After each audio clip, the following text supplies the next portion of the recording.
Let me show you how to achieve this trending girly style with just 2 layers of Asoke using your pen rubber, your office pin and also a thread.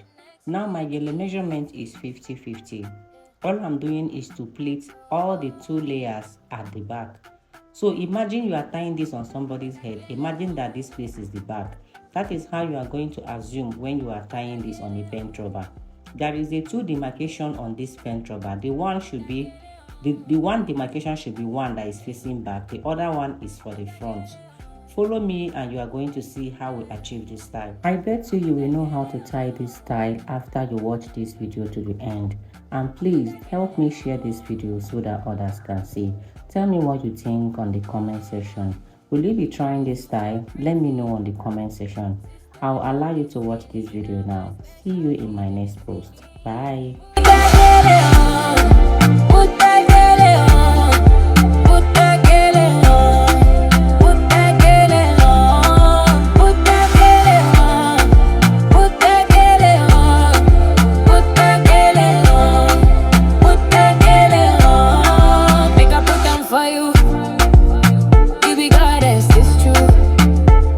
But you need help.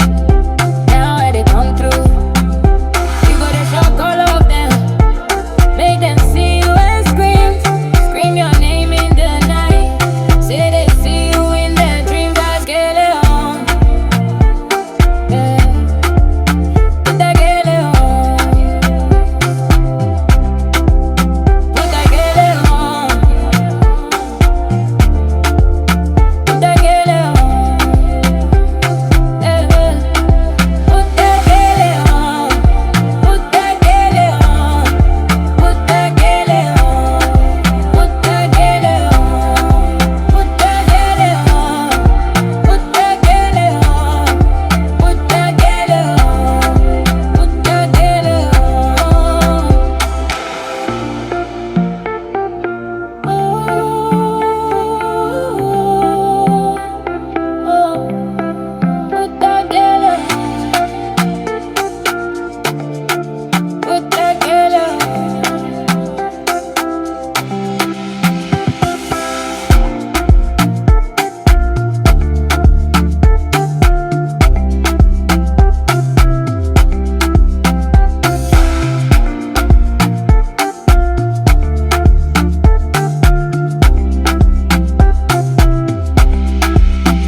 So this is the point where I arrange, and also this place I'll be needing office pin. So just watch what I'm doing. Each part that I bring forward, I use office pin to tag it. Look at it, I use office pin to tag because it has not married themselves. Okay, I'm using office pin to tag, nothing more. So I drag the edge of this one. I use my office pin. Then I now remembered I'm going to sew it. Okay, because it's on a pen rubber, we have to sew. Okay, so I started sewing this place, but I can also use office pin just for tutorial sake. Okay, but if you are tying it to wear it for a longer time, you can sew every part. All the places you see that you make use of office pin, we are going to sew them.